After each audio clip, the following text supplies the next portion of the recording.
பொண்ணை நீங்கள் இப்படி மனசாட்சி இல்லாமல் அந்த பொண்ணோட கேரக்டரை டிஃபைன் பண்ணி அந்த பொண்ணோட பேரை கெடுத்து இதில் தான் சம்பாரிச்சு வந்து இதில் தான் நீங்கள் ஜெயிக்கணும்னா எனக்கு சொல்கிறதுக்கு வேறு எதுவுமே வார்த்தைகள் கிடையாது சார். அதனால் மார்ச் மாதம் நான் இங்கே எனக்கு இப்போ ஞாபகம் இருக்குது, மார்ச் மாதம் நான் கமிஷனர் ஆஃபீஸ்க்கு வரும்போது வி லாஸ்ட் அவர் பேபி.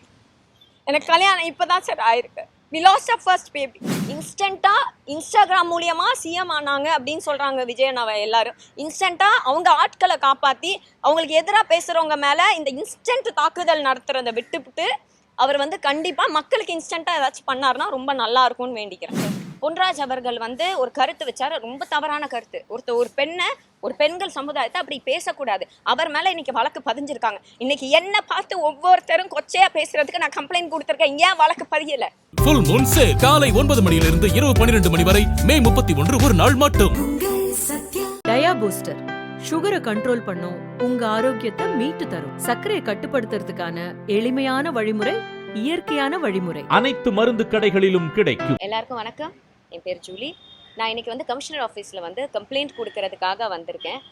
நிறைய பேர் கேள்விப்பட்டிருப்பீங்க, என் மேலே நான் கிட்னி திருடிட்டேன் அப்படின்னு வந்து ஒரு புகார் வந்து என் மேலே வச்சுருந்தாங்க, ஒரு அவதூறு வச்சுருந்தாங்க. அதாவது திருட்டுனா என்னன்னு தெரியாதவங்க அந்த அவதூறு வச்சுருக்காங்க. ஒருத்தவங்க திருட்டுனா என்ன சார், உங்களுக்கு தெரியாமல் உங்கள் பொருளை திருடிட்டு போகிறது தானே திருட்டு. ஸோ நான் கிட்னி திருடி அப்படின்னு வந்து சொல்லியிருக்கிறாங்க. அதுக்காக வந்து நான் கமிஷனர் ஆஃபீஸில் 16ஆம் தேதி 3வது மாதம் மார்ச் மாதம் நான் வந்து 8 பேர் மீது நான் வந்து கமிஷனர் ஆஃபீஸில் கம்ப்ளைண்ட் கொடுத்தேங்க. நான் கம்ப்ளைண்ட் காப்பியும் உங்களுக்கு வந்து நான் கொடுக்குறேன். அந்த கம்ப்ளைண்ட் காப்பிக்கு இந்த மாதம் 18ஆம் தேதி ஒரு ரிப்ளை வந்திருக்கு ஸ்டேஷன்லேருந்து. அதாவது என்னைய வந்து எனக்கு ஆல்ரெடி கல்யாணம் ஆயிருக்குன்னு சொல்லியிருக்காங்க, எனக்கு வந்து இது 3வது கணவர்னு சொல்லியிருக்கிறாங்க. ஸோ இந்த அவதூறு எதுவுமே வந்து கிரிமினல் டிஃபமேஷனில் வராதான், இது வந்து சிவில் டிஃபமேஷனில் வருமா அப்படின்னு சொல்லி போலீஸ் ஸ்டேஷன்லேருந்து என்னுடைய வழக்கை எடுக்காமல் ஒரு நோட்டீஸ் வந்து அமைச்சிருக்கிறாங்க. இன்னொன்று, இந்த நோட்டீஸ் வந்து கரெக்டாக தாவேக்கா ஆட்சிக்கு வந்ததுக்கப்புறம் இந்த நோட்டீஸ் ஏன் வந்துச்சுன்னு எனக்கு தெரியல. இன்னொன்று, இது சம்மந்தப்பட்ட மாதிரி என்னைய கூப்பிட்டு ஸ்டேஷனில் எந்த விசாரணையும் பண்ணலை. எனக்கு எதிராக யார் என்ன குற்றம் வச்சுருந்தாங்களோ அவங்களுக்கு எதிரான ஆதாரங்கள், வாய்ஸ் ரெக்கார்டிங், ஸ்க்ரீன்ஷாட்ஸு, இது எல்லாமே நான் வச்சுருந்தேன் சார். அதையும் அவங்க வாங்கி பார்க்கல, எதுவுமே படிக்கலை. அவங்க சட்ட ஆலோசகர்கிட்ட ஏதோ விசாரணை பண்ணி இது மாதிரி வந்து அந்த கேஸை கோர்ட்டு கேஸு நீங்கள் அலமா ஸ்டேஷனில் வந்து நாங்கள் எடுக்க மாட்டோம் அப்படின்னு சொல்லியிருக்கிறாங்க. அப்புறம் இந்த நியூஸ் வந்ததுக்கு பாலிமர் நியூஸ் இருக்கீங்களா? இருக்கீங்களா? அண்ணா ஓகே. பாலிமர் நியூஸ் வந்து மறுநாள் ஒரு செய்தி வந்து போடுறாங்க. அந்த செய்தியில் ஒரு குறிப்பிட்ட லேடியோட வாய்ஸ் ஒன்று வருது. அதாவது நானும் என் கணவரும் பெசநகர் பீச்சில் 15 லட்சம் வாங்கிட்டு அவங்களுக்கு வந்து கிட்னி ஏதோ கொடுக்குறோன்னு சொல்லி ஏமாற்றிட்டோமா.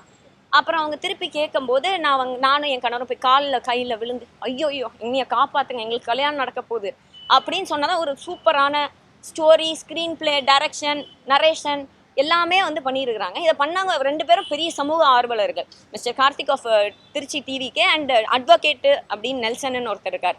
இவங்க 2 பேரும் சொல்கிறாங்க. ஸோ இந்த வாய்ஸ் கேட்ட உடனே நாங்கள் யோசிக்கிறோம், யாரா இப்படி ஒரு சம்மந்தப்பட்ட ஆளே எங்களுக்கு தெரியலையே அப்படின்னு யோசிக்கும் போது கீழே வந்து ஒரு ஈவினிங் ஒரு 5 மணி போல் அந்த நியூஸ் போட்ட உடனே அந்த மேடம் யாரோ அவங்க வந்து என் கணவருக்கு கால் பண்ணுறாங்க. ஓகேயா, கணவருக்கு கால்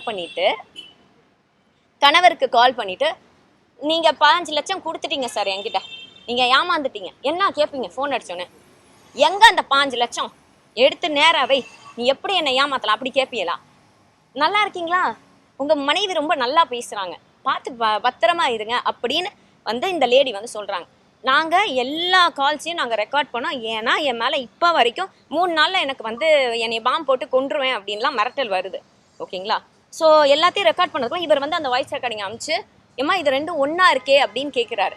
ஒன்றா இருக்குன்னு நாங்கள் கண்டுபிடிச்சதுக்கப்புறம் இதை வந்து அவர் சங்கத்து மூலியமாக கொண்டு போனோம். அந்த லேடி வந்து ஒத்துக்கிறாங்க, அவங்களோட வாய்ஸ் தான் பாலிமர் நியூஸில் போட்டேன், ஆனால் உங்களையோ உங்கள் கணவர் பேரையோ நாங்கள் சொல்லலை, அப்படி நான் எனக்கு நடந்ததை தான் சொன்னேன், இவங்க தப்பாக திணிச்சு போட்டாங்க. அந்த ஒரே ஒரு விஷயத்தை வச்சு என்னையும் என் கணவரையும் எந்த அளவுக்கு தரக்குறைவாக பேசணுமோ, எந்த அளவுக்கு கீழ்த்தரமாக பேசணுமோ, எந்த அளவுக்கு மரியாதை இல்லாமல் பேசணுமோ எல்லாத்தையும் இவங்க உட்காந்து திணிச்சிருக்காங்க, மேனிப்புலேட் பண்ணியிருக்காங்க. சரிங்களா சார்? இதனால மார்ச் மாதம் நான் இங்கே எனக்கு இப்போ ஞாபகம் இருக்குது, மார்ச் மாதம் நான் கமிஷனர் ஆஃபீஸ்க்கு வரும்போது வி லாஸ்ட் அவர் பேபி. எனக்கு கல்யாணம் இப்போ தான் சார் ஆயிருக்கு. We last our first baby. இதை மற்றவங்களுக்கு வேணால் கேலி பொருளாக இருந்துட்டு போயிடலாம் சார், இது எனக்கு அப்படி கிடையாது. இதெல்லாம் தாண்டி இப்பயும் நான் எங்கேயாச்சும் இதை சிம்பத்திக்காக எனக்கு யூஸ் பண்ணணும்னா நான் எப்பயோ யூஸ் பண்ணுவேன். இந்த ட்ராமா கேமா என்ன வேணாலும் சொல்லிட்டு போங்க சார், அது எனக்கு விஷயமே கிடையாது.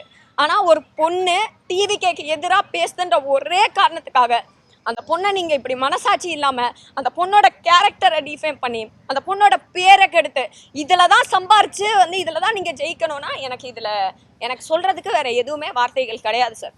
என் மேலே எந்த தப்பும் இல்லை, எனக்கு மடியில் கனம் இல்லை, வழியில் பயம் கிடையாது. அப்படி நீங்கள் யாராச்சும் என்னை நம்பி ஏமாந்துருந்தீங்கன்னா தயவு செஞ்சு வந்து கேஸ் கொடுங்க. என் கேஸ் எடுக்கலை, ஃபஸ்ட்டு நான் கொடுத்தது நீங்கள் கொடுங்க, அவங்க எடுப்பாங்க, அவங்க வந்து விசாரிக்கட்டும். என்ன நானும் என் கணவரும் குற்றமற்றவன், நாங்கள் வந்து இதை லீகலாக வந்து இதுக்கு ஏற்ற மாதிரி நாங்கள் ப்ரூவ் பண்ணிக்கிறோம். நான் ப்ரெஸ் மீட் கொடுக்காம நான் எதுவுமே கொடுக்காம இந்த விஷயத்தை பற்றி பெருசாக பேசாமல் இருந்த ஒரே காரணம் நான் சட்டத்தை நம்பி ஓகே அதுக்கான ஆக்ஷன் எடுப்பாங்க. இன்ஸ்டண்ட்டாக இன்ஸ்டாகிராம் மூலியமாக சிஎம் ஆனாங்க அப்படின்னு சொல்கிறாங்க விஜயண்ணாவை எல்லாரும். இன்ஸ்டண்ட்டாக அவங்க ஆட்களை காப்பாற்றி அவங்களுக்கு எதிராக பேசுகிறவங்க மேலே இந்த இன்ஸ்டன்ட் தாக்குதல் நடத்துகிறத விட்டுவிட்டு அவர் வந்து கண்டிப்பாக மக்களுக்கு இன்ஸ்டண்ட்டாக ஏதாச்சும் பண்ணாருன்னா ரொம்ப நல்லா இருக்கும்னு வேண்டிக்கிறேன்.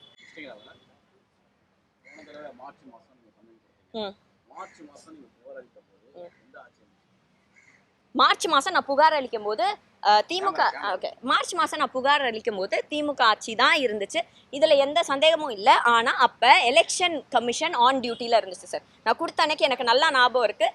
வெள்ளிக்கிழமை என்னால் கொடுக்க முடியலை, because we were undergoing something very tragic. நான் கொடுக்கல, நான் திங்கக்கிழமை கொடுத்தேன். எலெக்ஷன் கமிஷன் ஆட்சி நடந்துச்சு. எதுவாக எனக்கு ஒன்றே புரியல சார், நான் திமுக ஆட்சின்றனால எனக்கு அவங்க இருக்கிற டைமில் நான் கம்ப்ளைண்ட் கொடுக்கல. எலெக்ஷன் டியூட்டி அப்போ கம்ப்ளைண்ட் கொடுத்தேன், அது முடிஞ்சு ஒரு ஆட்சி வந்துருச்சு. அப்போ அந்த ஆட்சி எனக்கும் பொறுப்பு எடுக்கணும்ல சார். ஆமாங்க சார். திமுக ஆட்சியில் எலெக்ஷன் கமிஷன் ஆட்சி இருந்துச்சு. ஆமாங்க சார், ஆமாங்க சார்.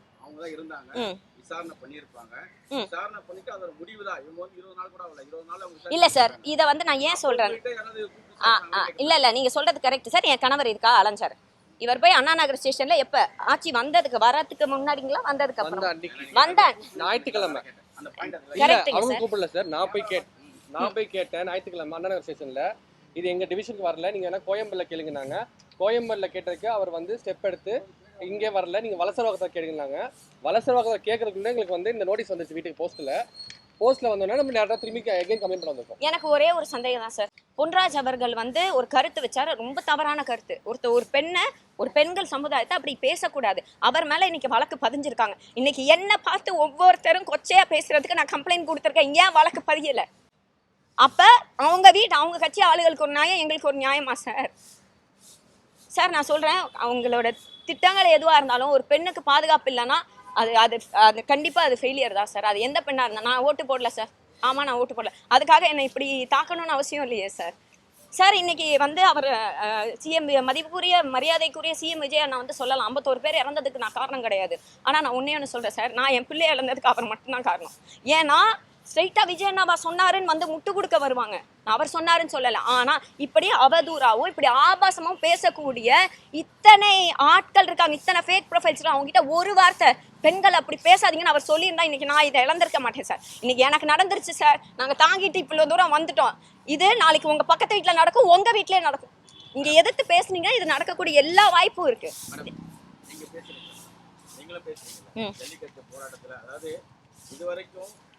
போன ஆட்சியில நிறைய பாலியல் வன்கொடுமை சம்பவம் நடந்திருக்கு. விளாத்திக்குள சம்பவம். ஆமா சார், விளாத்திக்குளத்துக்கு இப்ப ரிசல்ட் வந்திருக்கு. அப்போ கூட மேடம் வந்து இது மாதிரி கடுமையாலாம் பேசுறது கிடையாது. ஜல்லிக்கட்டுன்னு ஒரு வார்த்தை பேசுறதுக்காக மேடம் ஃபர்ஸ்ட் பேச ஆரம்பிச்சீங்க. ஆமாங்க சார். அதுக்கப்புறம் தொடர்ந்து அவரை விமர்சிக்கிறீங்க, அவரை உரிமையில கூட நீங்க பேசிருக்கீங்க சார். ஒரு கூட்டத்துல இருங்க சொல்றேன். இல்ல சார், நான் முடிச்சுக்கிறேன் ஒரு செகண்ட் சார். நான் எதுக்கு நான் கேக்குறேன் இந்த கேள்வியில, அப்பெல்லாம் பேசாத நீங்க திடீர்னு இப்படி பேசுறீங்க. நீங்க பேசுற மாதிரி தான் நிறைய பேர் பேசினே இருக்காங்க. ஓகேவா? அதே மாதிரி நீங்க சார்ந்த கட்சி, அதாவது அப்போதைக்கு நீங்க ஆதரவு அளித்த கட்சியில இருக்க கூட நிறைய பெண்கள் ஆபாசமா பேசியிருக்காங்க. அப்பெல்லாம் ஜூலி அவர்கள் இந்த மாதிரி நீங்க பேசவே இல்லை. இன்னைக்கு வந்து அடையாளம் தெரியாத நபர்கள், ஃபேக் ஐடிஸ் யாரோ என் பேர், உங்க பேர்ல கூட நிறைய ஐடிஸ் கிரியேட் பண்ணி நீங்க பேசுற கூட பரப்பலாம். கரெக்டுங்களா? ஆமா சார். இதை கண்ட்ரோல் பண்றதுக்கு கண்காணிக்கிறதுக்கு போலீஸ் இருக்காங்க, பாத்துட்டு இருக்காங்க. அவருதான் காரணம். நீங்க எப்படி சொல்றீங்க? Right sir. ஃபர்ஸ்ட் நீங்க நான் ஒருமையில பேசினேன்னு சொன்னீங்கல்ல, நான் ஒருமையில பேசினேன் அப்படின்னு சொல்றாங்க. நீங்க எல்லா வீடியோ, நான் எந்த வீடியோ டிலீட் பண்ணல சார். பெரம்பூர்ல வானே பார்த்துக்கலாம். என்ன உங்களுக்கு கேக்குதா தெளிவா? வானே பார்த்துக்கலாம், வாடா பார்த்துக்கலாம் நான் சொல்லல. வானேங்கிறது உரிமைதான், வாங்கன்னா பார்த்துக்கலாம் தான் plural. இது வானேங்கிறது நிமிஷம். ஒருமை பன்மை. வாங்கண்ணா வணக்கங்கண்ணா. ஒருமை பன்மைக்கு சொன்னீங்களா? அதுக்கு இல்லனா ஒருமைங்கிறது வா, இருப்பா பன்மைங்கிறது வாருங்கள். சரிண்ணா, வாடாக்கும் வானேன்றதுக்கும் ஒரு மதிப்பு பன்மைக்கு கேட்டீங்க, அதுக்கு தான் இல்ல ஒரு மரியாதைக்குரிய விஷயம் இருக்கா? மரியாதையா பேசுறீங்கன்னா ஒருமை இல்ல பன்மை அண்ணன் என்ன கேட்டாரு?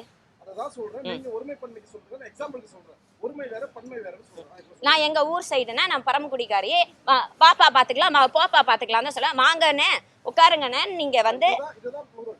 ஓ சரிங்கண்ணே, நான் தமிழ் கத்துக்கிறேண்ணே. அண்ணா நான் முடிக்கல உங்களோட இதுக்கு.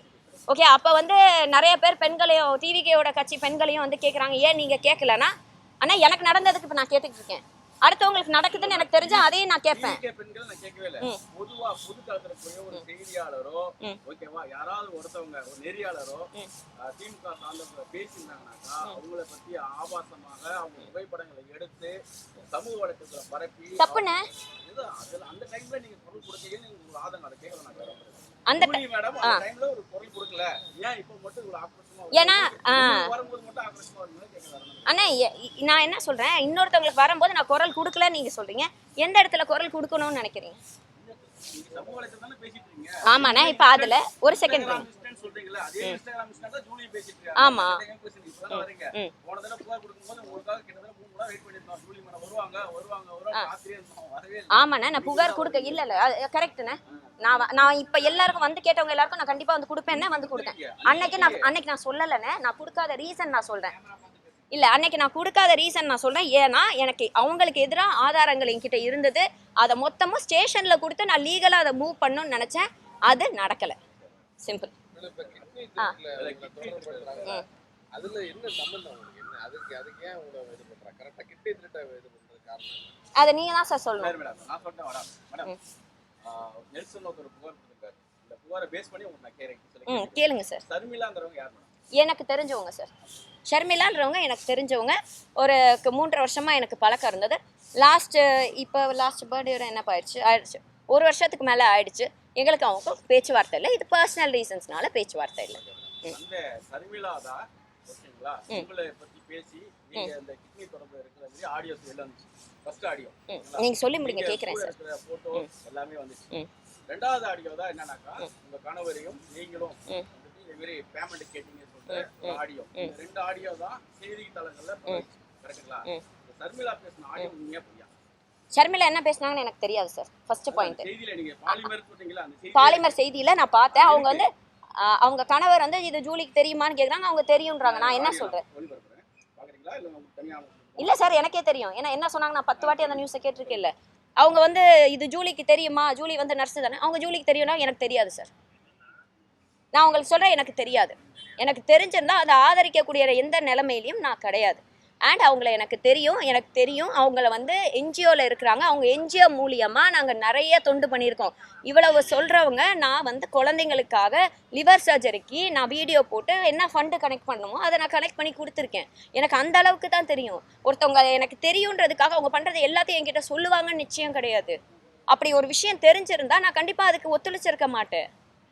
பிக் பாஸ் ஜூலி நடிகை ஜூலிக்கு முன்பாக நீங்கள் செவிலியர், செவிலியர் மூலியமாக தான் சர்மிளாவும் நீங்களும் ஒரே அறையில் தங்கியிருக்கும் போது இந்த கிட்னி திருட்டுல உங்களுக்கு வந்து தொடர்பு இருக்கு அப்படிங்கிறது தான் இந்த புகார்லேயே குறிப்பிட்டிருக்கு.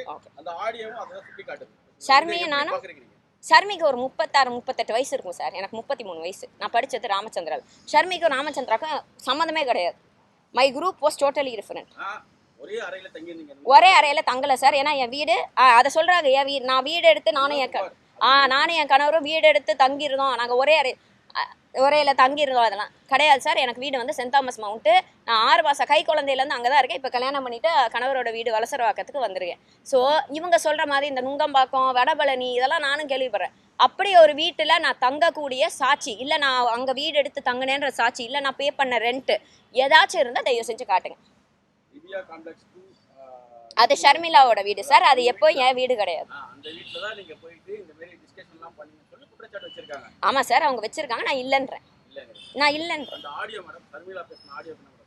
ஷர்மிளா பேசின ஆடியோல என்ன சார் சொல்லியிருக்காங்க? ஜூலிக்கு தொடர்பு இருக்கா? ஜூலிக்கு தெரியுமா? ஜூலியோ ஷர்மிளா சொல்லல, அது ஷர்மிளாவோட கணவர். எழுப்புறாங்க. ஷர்மிளாவோட கணவர் சொல்றாங்க. கணவர் சொல்றாங்க. அப்ப அதுக்கு என்ன சொல்றீங்க? கணவர் சொல்றாங்க, ஷர்மிளாவோட கணவரே சொல்றாங்க. ஜூலிக்கு எல்லாமே தெரியுங்கறாங்க. என்ன சொல்றீங்க? சார் எனக்கு தெரியாதுன்ற சார், யாரோ ஒருத்தவங்க எனக்கு எல்லாம் தெரியும் சொல்றது தான் எனக்கு தெரியும்னு ஒத்துக்க முடியுமா? குற்றச்சாட்டுல இருக்காங்க. ஷர்மிளா குற்றச்சாட்டுல இருக்காங்கன்றதே இந்த நியூஸ் எல்லாம் வரும்போது தான் எனக்கு தெரியும். அப்ப நீங்க என்ன செய்ய சொல்றீங்க? எனக்கு தெரியாது சார். எனக்கு தெரிஞ்சா நான் சொல்ல போறேன். நான் எதுக்கு சார், நான் நல்லா சம்பாதிக்கிறேன் சார், நடிக்கிறேன் சார். ஜல்லிக்கட்டுக்கு முன்னாடி எனக்கு அவ யாருன்னே தெரியாது சார். ஷர்மிளா ஒரு 2 சார் கொரோனால தாண்டி சார் 2020க்கு மேலதான் சார் தெரியும். என் ஃப்ரெண்ட் ஆஃப் ஃப்ரெண்டு இல்ல, இப்ப ஆபீசரை பார்த்து அவங்க கையில கொடுத்துருக்கோம். அவங்க நெசசரி ஆக்ஷன் எடுக்கிறேன்னு சொல்லியிருக்கிறாங்க. இந்த வாட்டி கண்டிப்பா நான் வந்து சொல்றேன், அவங்கள கூப்பிட்டு விசாரிக்க சொல்றோம் அப்படின்னு சொல்லியிருக்காங்க. இந்த ராதிகான்றவங்க வந்து என்னுடைய கணவருக்கு தெரிந்த ஒரு ஆள். ஓகேங்களா? அந்த சங்கம், அந்த காஸ்டிங் டைரக்டர் சங்கம் இருக்கலாம், அது மூலியமா தெரிஞ்சால் யூஸ்வலா பேசுவாங்க, கொள்ளுவாங்க, ஒர்க் ரிலேட்டடா பேசுவாங்க, அவ்வளவுதான். ஆனா அவங்க வாய்ஸ் வந்ததுக்கு அப்புறம் நாங்க ஒப்பிட்டு பார்த்தா இவங்க தான் தெரியுது. பெசநகர் சார், மறந்துடாதீங்க. அது வந்துட்டு சாதிகா. ஆமா சார். எப்படி அது உண்மையா? அது இல்ல சார், அது பாலிமர் சேனல்ல வருது. வந்த அன்னைக்கு சாயந்தரமே ஃபோன் அடிச்சு என்கிட்ட பேசுறாங்க. நான் இப்போ எல்லா காலும் ரெக்கார்ட் பண்றேன். எதுக்குன்னா, ஒருத்தன் பாம்பு போட்டுருவேங்கிறான், ஒருத்தன் வந்து வெட்டிடுவேங்கிறான். அந்த டைம்ல அதுக்கெல்லாம் முன்னாடியே. சரியா? ஸோ அப்படி நடக்கும்போது நாங்கள் ரெக்கார்ட் பண்ணும்போது அவங்க ஃபோன் பண்ணி என்ன பேசுறது அவங்களுக்கு தெரியல. அவங்க என்ன எதிர்பார்க்குறாங்கன்னா, நம்ம பேசின குரல் வெளில வந்துருச்சு, இவங்க ஐடென்டிஃபை பண்ணிட்டாங்கன்னு செக் பண்ணாங்கன்னு தெரில. பண்ணிட்டு ஏதோ பேசுகிறாங்க. பேசிட்டு நீங்கள் உங்கள் மனைவி நல்லா பார்த்துக்கோங்க, நல்லா பேசுகிறாங்க, தைரியமாக இருங்கன்னு சொல்லி வச்சுட்டாங்க. அதை நான் வந்து இவங்களுக்கு நைட் அனுப்புகிறேன். அனுப்பிச்சிட்டு இந்த மாதிரி 2 வாய்ஸும் ஒன்றா இருக்குன்னு சொல்கிறேன் நான். அவங்க செக் பண்ணுறாங்க. சரி ஓகே, ஸ்டேஷன்லேருந்து கால் வரட்டும், வெயிட் பண்ணுவோங்கிறாங்க. வெயிட் பண்ணுறோம் வரலை. 18ஆம் தேதி இந்த 18ஆம் தேதி வந்து நோட்டீஸ் வருது நம்மளுக்கு ஸ்டேஷன்லேருந்து, கோர்ட்டில் பார்த்துக்கோங்கன்னு.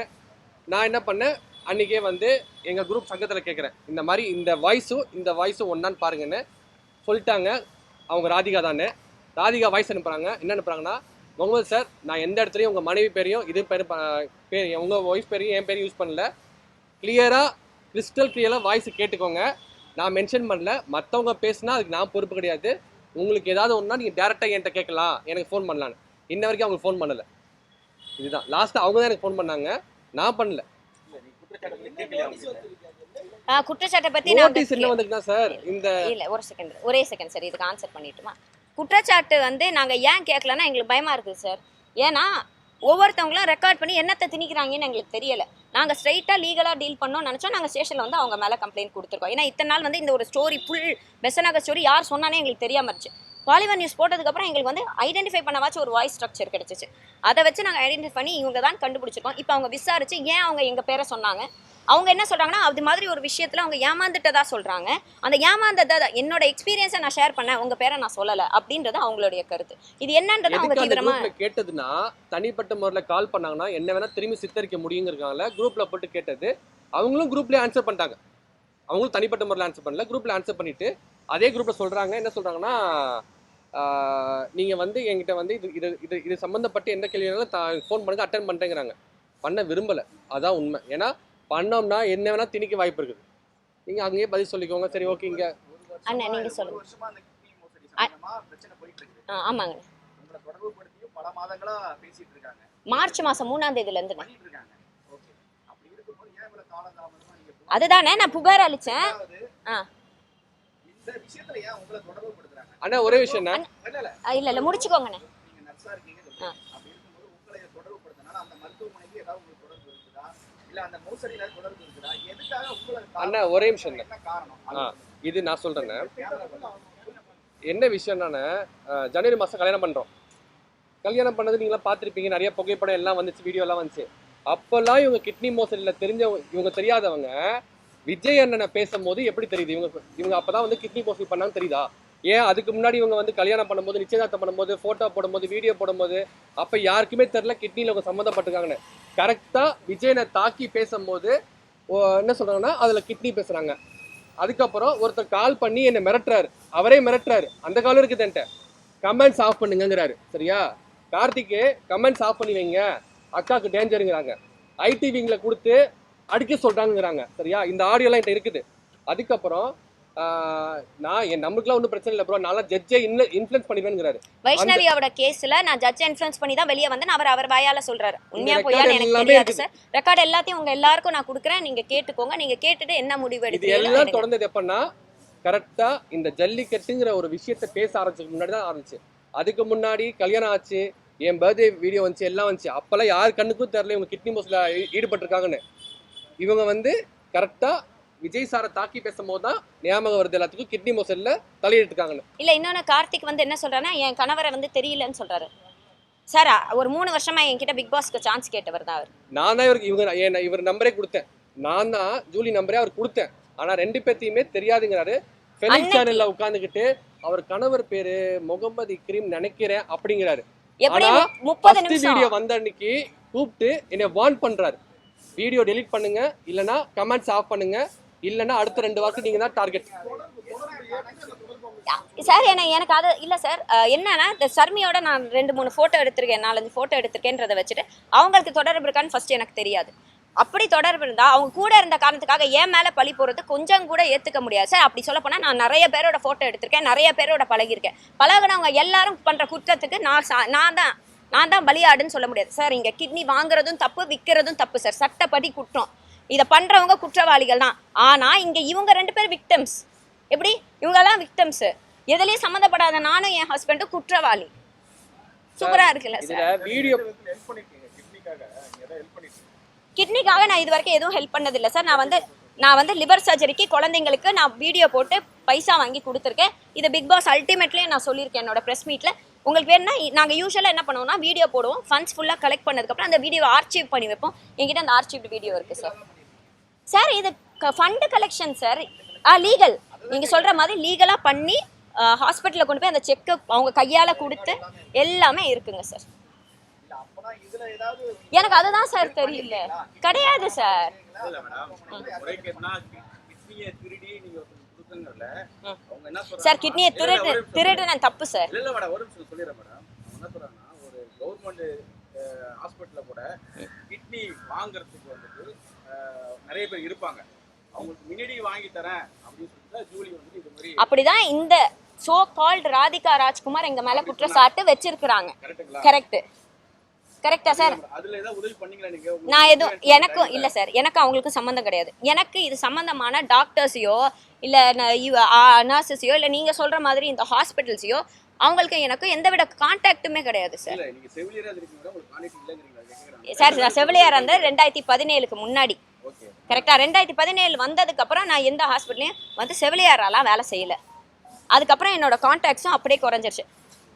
என்கிட்ட வந்து இப்போ வந்து ஒரு நல்ல கைனகாலஜிஸ்ட் சொல்லுங்கன்னா எனக்கு தெரிஞ்ச கைனகாலஜிஸ்ட் சொல்லுவேன். கார்டியாலஜிஸ்ட் சொல்லுங்களா, நான் கார்டியாலஜி டிபார்ட்மெண்ட் வேலை செஞ்சேன், நல்ல கார்டியாலஜிஸ்ட் சொல்லுவேன். நான் நர்ஸ்ன்ற ஒரே காரணத்தில் நான் கிட்னி திருடுவேன்னு அர்த்தமா சார்?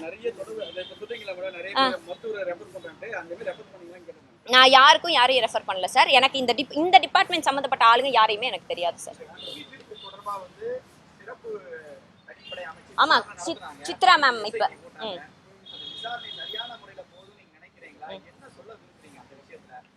சார் விசாரணை சார். கண்டிப்பா சார், நான் இப்பயும் சொல்றேன், இன்வெஸ்டிகேஷன் எதுவா இருந்தாலும் அதுக்கு நானும் என் கணவரை நாங்க ஒத்துழைக்க ரெடியா இருக்கோம். அதுக்கான இன்வெஸ்டிகேஷன் எடுத்தா அதுக்கு நாங்க வந்து சொல்றக்கூடிய எங்க மேல பழி வந்திருக்குல்ல சார், என் மேல அவதூறு போட்டிருக்காங்களே, அதை கிளியர் பண்ண வேண்டிய கடமை எங்களுக்கு இருக்குல்ல. நாங்க இன்வெஸ்டிகேஷனுக்கு ஒத்துழைக்க தயாரு. அதே மாதிரி எப்படியாச்சும் இந்த இப்போ வந்து புதுசா சித்ரா மேம்ன்றவங்கள போட்டிருக்காங்கன்னு சொல்றாங்க, அவங்களே நாங்க நேர்ல பார்த்து இது மாதிரி எங்க மேல போட்டிருக்காங்க, நீங்க இதுக்கும் சேர்த்து விசாரணை பண்ணுங்க அப்படின்னு கேட்க ரெடியா இருக்கு. ஒரே டவுட் மேடம், சொல்லுங்க. நெல்சன் வந்துட்டு புகார் கொடுத்தது 4ஆம் தேதி 3ஆம் மாசம் கரெக்ட்டுங்களா? அவர் வீடியோஸ்லாம் அப்படியே போட்டாங்க. ஆமாண்ணே, அந்த வீடியோஸ்லாம் போட்டாங்க. நீங்க கரெக்டா தேர்தல் விதிமுறைகள் அமலுக்கு வந்துட்டு 16/3 கரெக்ட்டுங்களா? அன்னைக்கு வந்து தான் புகார் கொடுத்தீங்க. அதுக்கு முன்னாடி ஏன் தயக்கம்? இந்த ஏன் நம்மளை பற்றி அவதூறு கொடுத்ததுல அந்த காலகட்டம் இருந்துச்சுல, 12 நாள் 15 நாள் இருந்துச்சு, நிறைய அபியூஸ் பண்ணி நிறைய பேர் வீடியோ போட்டுருந்தாங்க. அப்பயே உங்களுக்கே தெரிஞ்சிருக்கும். 4ஆம் தேதி புகார் கொடுத்தாங்க, நான் புகார் கொடுத்துட்டேன், இந்த ஆடியோஸ்லாம் சப்மிட் பண்ணிட்டேன் அப்படிலாம் சொல்லி கொடுத்துருந்தாங்க. அந்த டைம்ல ஏன் அது என்ன எதனால அந்த காலத்தாமதம்? ரைட் சார், இந்த நியூஸ் வந்தோடனே ஃபர்ஸ்ட் ஆஃப் ஆல் எனக்கு தலைகால் புரியல. ஏன்னா யாரை பற்றி சொல்கிறாங்க, என்ன சொல்கிறாங்க, இது உண்மையா, இது என்ன நடக்குது, ஃபர்ஸ்ட் ஆஃப் ஆல் அதை எங்களுக்கு ரியலைஸ் பண்ணவே ஒரு 2-3 days ஆகிடுச்சு சார். இது முடிஞ்சு ஒரு 4 நாளில் ஐ ஹேட் மை மிஸ்கேரேஜ். நான் வெள்ளிக்கிழமை நான் வெள்ளிக்கிழமை இங்கே வரதா இருந்துச்சு. I had my miscarriage on Thursday. நான் வெள்ளிக்கிழமை வர முடியல. நான் திங்கக்கிழமை வரதுக்குள்ளே ஞாயிற்றுக்கிழமை வந்து இது போட்டாங்க. அந்த 15 கரெக்டாக, இப்போ நான் ஏன்னா நான் தேதி கரெக்டாக சொன்னேன், ஞாயிற்றுக்கிழமை அது ஞாயிற்றுக்கிழமை போட்டாங்க. அப்போ நான் எல்லாம் ரெடி பண்ணி கையில் வச்சிருந்த திங்கக்கிழமை வந்து கொடுப்போம், டிலே பண்ண வேணான்னு வந்து கொடுப்போம் அப்படின்னு சொல்லி நான் கொடுத்துருக்கேன் சார். பிரச்சனை ஆனதுக்கு அப்புறம் உங்க உடல் பாதிப்பு வந்தீங்க. ஏன்னா அது வரைக்கும் இது சும்மா என்ன ஓகே பேசிட்டு போறேன் எப்பவும் போல அவதூறு. இன்னொன்று எங்களுக்கு தலைகாலே புரியல, எங்கேருந்து ஆரம்பிக்கிறது, யார் எங்கள் மேலே சொல்லியிருக்காங்க, இவங்கெல்லாம் இப்போ அவங்க சோ கால்டு வாய்ஸ் ரெக்கார்டிங் இவங்கெல்லாம் யாருன்னே தெரியாதப்ப என்ன சார் பண்ண சொல்றீங்க? சொல்லுங்க சார். இந்த ஸ்ட்ரெஸ்ஸுக்கு எனக்கு ஏற்பட்ட ஒரே காரணம் என் கணவர் அப்பையும் சொன்னார், என்னோட திருமணத்தப்பையும் வந்து நான் கிட்னி மோசடியில் ஈடுபட்டிருக்கேன்னு யாருக்கும் தெரியாது. என்னைக்கு நான் விஜயண்ணனை பற்றி பேச ஆரம்பிச்சேனோ உடனே எல்லாரும் கேட்டால் வந்து தாவேக்கா சப்போர்ட்டரு, அதனால வந்து என் மேலே அவங்க வெளியே வந்து சொல்கிறாங்க அப்படின்னு சொல்கிறாங்க. எனக்கு என்ன புரியலைன்னா, நான் அப்போல்லாம் இல்லாமல் இப்போ திடீர்னு ஒரு விஷயம் வந்திருக்குது, திடீர்னு என் மேலே ஒரு அவதூறு பரப்புகிறாங்க, திடீர்னு என் மேலே வந்து நீ இருக்கிற ஒரு பெண் பிள்ளை என்னெல்லாம் பேசக்கூடாதோ எல்லாம் பேசுகிறாங்க. இதெல்லாம் பேசுகிறாங்கன்னு குட்டீஸுக்கெல்லாம் ஓட்டு போடுங்கன்னு கேட்கக்கூடிய மதிப்புக்குரிய மரியாதைக்குரிய சிஎம் விஜய் அண்ணா அவர்கள் பெண்களை பற்றி இப்படி இழிவாக பேசுறது அவர் கண்ணில் படவே இல்லைன்னாலும் ஒரு வார்த்தை இப்படி என்னை விட்டுருங்க சார், எந்த பெண்ணையும் தாவேக்கா கட்சி சார்பில் நீங்கள் யாரும் பேசக்கூடாது அப்படின்னு ஒரு வார்த்தை சொல்லிடலாம். கிட்னி பிரச்சனை தனி பிரச்சனை நான் ஹேண்டில் பண்ணி, அது ஒரு அவதூறு சார். நான் மொத்தமாக உடஞ்சது எங்கே தெரியுமா சார்? 3வது புருஷன்.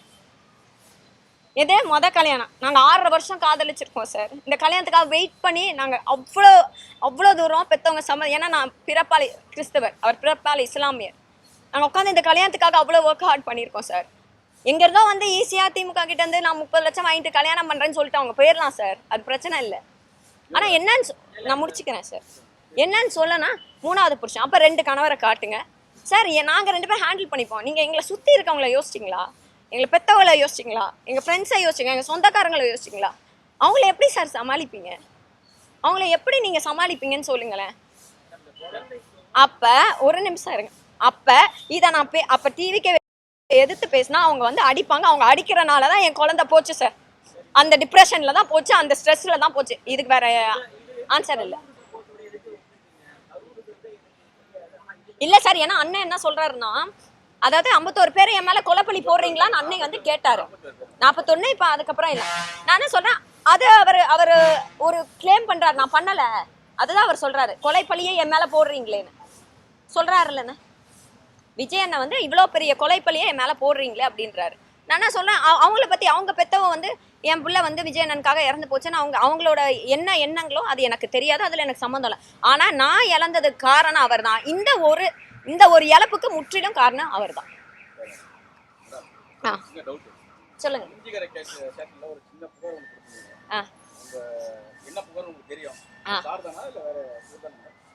அவர் கிடையாது. வேற எதுவும் கேள்விகள் இருக்கானே? அண்ணா இந்த நோட்டீஸ்ல இல்லைன்னா இது வந்து ஆல்ரெடி கொடுத்த கம்ப்ளைண்ட் வந்து எடுத்துக்க மாட்டோம்ட்டாங்க, கோர்ட்ல பாத்துக்கோன்னு சொல்லிட்டாங்க. சிவில் டிஃபமேஷன் ஆனா கிரிமினல் டிஃபமேஷன் இல்லையானா, அதான் ரீசன் சொல்லியிருக்காங்க. வேற எதுவும் கேள்விகள் இருக்கானா?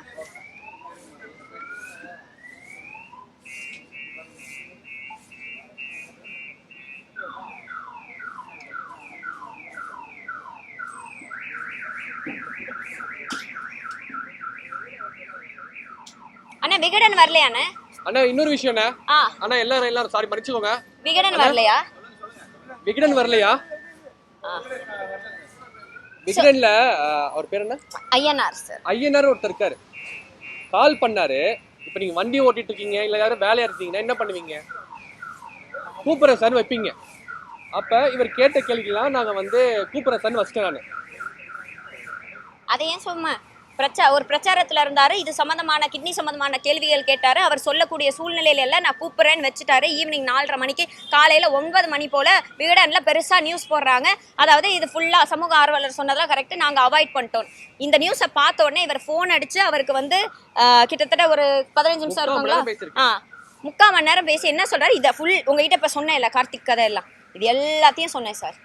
எல்லாத்தையும் என் கணவர் அப்படியே ஒப்பிச்சாரு சார். எல்லாத்தையும் கேட்டுட்டு ஒரு நிமிஷம் முடிச்சுக்கிடுமா, எல்லாத்தையும் கேட்டுட்டு நான் கண்டிப்பாக எடிட்டர் ஆஃபீஸ் கொண்டு போனேன்னு அவங்களே ஜட்ஜு நீதிபதி எல்லாம் ஆயிட்டாங்க, நான் தான் குற்றவாளின்னு எழுதிட்டு ஃபுல் எக்ஸ்பிளனேஷன் கொடுத்ததுக்கப்புறம் எடிட்டர் கிட்ட கொண்டு போகிறேன்னு சொல்லிட்டு எடிட்டர் கிட்ட கொண்டு போகலை சார். அப்படி நான் சொன்னேன், இப்போ நான் ஒரு கருத்து வைக்கிறேன், நீங்கள் எல்லாரும் இந்த கருத்தை நியூஸாக போடுவீங்கல்ல சார், இப்போ நான் ஒரு கருத்து வச்சா போடணும்ல சார், அதை போடலை. அது எங்களுக்கு ஒரு பெரிய ஏமாற்றம் சார். மாற்றா அவர் என்ன பண்ணாரா, நேரா போய் அவங்கள்ட்ட கொடுத்துருக்காரு. நேரா நான் எங்க கணவர் சொல்றாரு, கார்த்திகை நல்லா தெரியுங்க, பிக் பாஸ்க்கு சான்ஸ் கேட்டாருங்கன்னு. அதை அப்படியே போய் கார்த்திக் கிட்ட சொல்லி வச்சிருக்காரு. கார்த்திக் மறுநாள் வீடியோ போடுறான், நான் வந்து எல்லா காஸ்டிங் டைரக்டர்கிட்டையும் கேட்ட மாதிரி தான் உங்ககிட்ட கேட்டேன். இன்னைக்கு வரைக்கும் கார்த்திக் எந்த இடத்துல எனக்கு தெரியும் சொல்லலைன்னு நான் வச்சிருக்கேன். 3 வருஷமா என்கிட்ட பிக் பாஸ்க்கு அவர் பேசினது கேட்டது எல்லாம் வச்சிருக்கேன். அண்ணே நீங்க அவர் என்ன ஃபேமிலின்னு சொன்ன ஆடியோலாம் இருக்குண்ணா, உங்களை இப்போ நான் நீங்கள் ஃபேமிலிங்கிறத சொல்கிறேன். கமெண்ட்ஸ் இல்லைண்ணே இல்ல, அவங்க கொடுத்த புகார்ல என்னை கூப்பிட்டு விசாரிக்கல. விசாரணைக்கு நான் இப்பயும் முழுசா ஒத்துழைக்க தயாரா இருக்கேன். அதே மாதிரி இந்த அட்வொகேட்ஸ் என்கிட்ட சில அட்வொகேட்ஸ் வந்து சொன்னதை நான் சொல்றேனே, என்னோட பர்மிஷன் இல்லாம என்னோட போட்டோவை எடுத்து நீங்க கிட்னி போட்டோ வச்சு ஏஐல எடிட் பண்ணி போடக்கூடாது, சட்டப்படி அது குற்றம். என்னோட பர்மிஷன் இல்லாமல் நான் ஒரு பப்ளிக் ஃபிகராகவே இருந்தாலும் என் ஃபோட்டோ எடுத்து போடக்கூடாது. நீங்கள் அழகாக உங்கள் லைக்ஸ் வியூஸ்க்காக ஃபோட்டோ எடுத்து கிட்னி படம்லாம் போட்டு அட்வொகேட் தான் அவர் சூப்பராக வந்து கிரியேட் பண்ணி போட்டிருக்காரு. இது பண்ணக்கூடாது. ஏன்னா ஏஐல அடுத்த வாட்டி யாராச்சும் ஒருத்தவங்க கிட்னியோட ஒரு பெண் ஃபோட்டோ கொடுனா என் ஃபோட்டோவை கொடுக்கும் சார், என் ஃபோட்டோவை கொடுக்கும். கார்த்திக்ன்றவர் எங்க கூட நீங்க சொன்னீங்களா, எப்படி ஷர்மிதா நாங்க எல்லாம் ஒரு அவங்க மூலமா தெரிஞ்சவங்க அண்ணன் தம்பின்னு ஒரு சும்மா ஒரு ஃபேமிலி மாதிரி தான் இருந்தோம். நான் இல்லைன்னுலாம் சொல்லலை. அப்ப அந்த ஆளுங்களோட குழந்தைங்கள்லாம் இருக்கு. அந்த என் பர்த்டேக்கு வந்தப்ப எல்லாரையும் கூப்பிடுறோம். நம்ம அந்த குழந்தைங்களோட போட்டோ பிளர் பண்ணாம போட்டாரு சார். 2 வாரம் அந்த பிள்ளைங்க ஸ்கூலுக்கு போல, 2 வாரம் அந்த குழந்தைங்க ஸ்கூலுக்கு போல. நீ போடுற ஓகே, உனக்கு என் மேல குற்றம் இருக்கா போடு, என்ன போடு, என் கணவரை போடு, குழந்தைங்க போட்டோ ஏன் பிளர் பண்ணாம போடுறீங்க? ஏன் அவங்களுக்குலாம் ஃபியூச்சர் கிடையாதா சார்? ஒரு வாட்டி ஒரு சோஷியல் மீடியாவில் ஒரு விஷயம் வந்து அதை அழிக்கிறது எவ்வளோ கஷ்டம்னு உங்கள் எல்லாருக்கும் தெரியும் சார். நாளைக்கு அந்த பிள்ளைங்களோட வாழ்க்கையை எதிர்காலத்தையே கேள்விக்குறியாக்கி வச்சுட்டு இருக்காங்க. ஆமாம் சார், கிரிமினல் டிஃபமேஷன் சூட் வந்து போடுறேன் சார். நான் இதை லீகலாகவும் நான் மூவ் பண்ண தயாராக இருக்கேன் சார். நன்றி சார்.